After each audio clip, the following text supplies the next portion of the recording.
2 साल के प्रयास के बाद अनुपमा को उसकी मनचाही कंपनी में नौकरी मिल गई। विश्वविद्यालय जीवन से ही इस कंपनी में काम करने का उसका सपना रहा है। काम के पहले दिन ही इतने उत्साह के बाद ही न जाने क्यों अचानक से अनुपमा की उम्मीदें बुझ गईं। उसे लगा कि ऑफिस की ज्यादातर महिलाएं उसे घूर रही हैं। अनुपमा दिखने में बेहद खूबसूरत है, हालांकि कपड़े और रहन सहन में वो काफी विनम्र है, लेकिन फिर भी सबकी निगाहें उस पर ही होंगी। हाँ, इतनी खूबसूरत है वो। अनुपमा ने कुछ महिला सहयोगियों से नकारात्मक रवैया महसूस किया। भले ही पुरुष सहयोगियों ने उसका स्वागत किया, पहले दिन ही अनुपमा के बॉस ने बड़े उत्साह से उसे सब कुछ समझाया। इतना हंसमुख बॉस होने के कारण अनुपमा ने अपने सिर से सभी नकारात्मक चीजें हटा दी।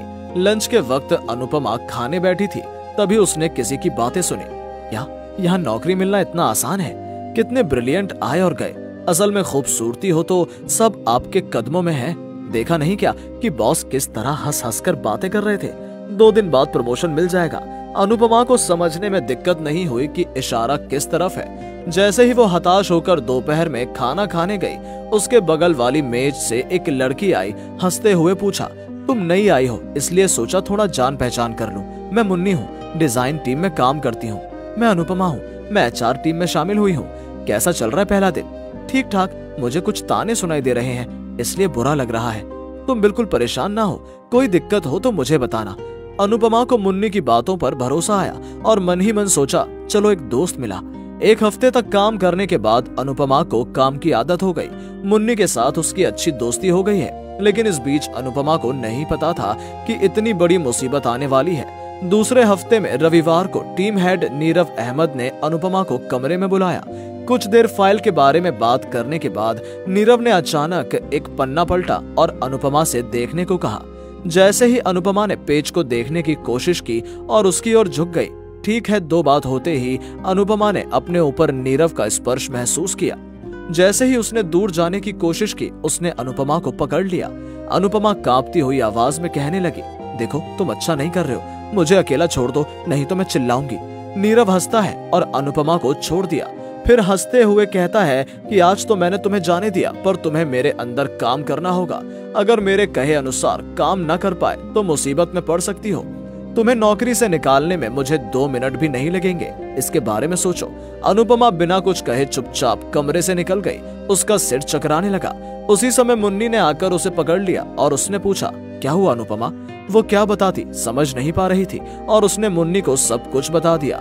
मुन्नी सब सुनकर बोली, कुछ दिन और देखते हैं कि वो क्या करता है, इसके बारे में अभी चिंता करने की जरूरत नहीं है। मुन्नी ने उससे इन चीजों को अपने दिमाग से हटाने के लिए कहा, लेकिन अनुपमा उन्हें किसी भी तरह से हटा नहीं पाई। अगले दिन ऑफिस जाने के बाद उसे पता चलता है कि हर कोई उसके बारे में फुसफुसा रहा है।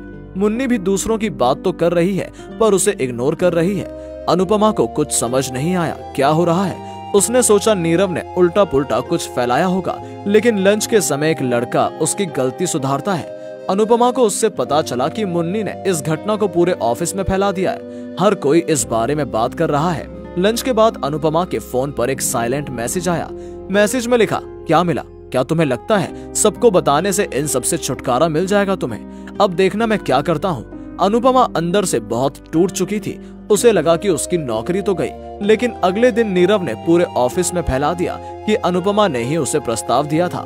नीरव यहाँ लंबे समय से काम कर रहा है और उसका रिकॉर्ड भी अच्छा है। ऊपर से अनुपमा बेहद खूबसूरत है और लोगों ने आसानी से खुलकर नीरव को ही विश्वास किया। नीरव ने इसकी शिकायत बॉस से भी की है। इसका फल जल्द ही मिल जाएगा। बात अथॉरिटी तक पहुंच गई। जब सब कुछ अनुपमा के हाथ से निकल जाता है तो नीरव उसे फिर से काम के बहाने कमरे में बुलाता है। कमरे में जाने के बाद नीरव ने मुस्कुराते हुए कहा, देखो अनुपमा, जैसा चल रहा है वैसा लगता तो नहीं तुम्हारी नौकरी बचने वाली है। आपको आखिर एक मौका देता हूँ नौकरी बचाने के लिए। अनुपमा ने पूछा, कैसा मौका? उसके बाद अनुपमा ने जैसा सोचा था नीरव ने ठीक वैसा ही कहा। उसने सीधे अनुपमा को कुप्रस्ताव किया। अनुपमा कुछ देर बैठी रही। नीरव ने कहा, देखो अगर तुम मेरे प्रस्ताव से सहमत हो मैं तुम्हारे लिए शिकायत वापस ले लूंगा।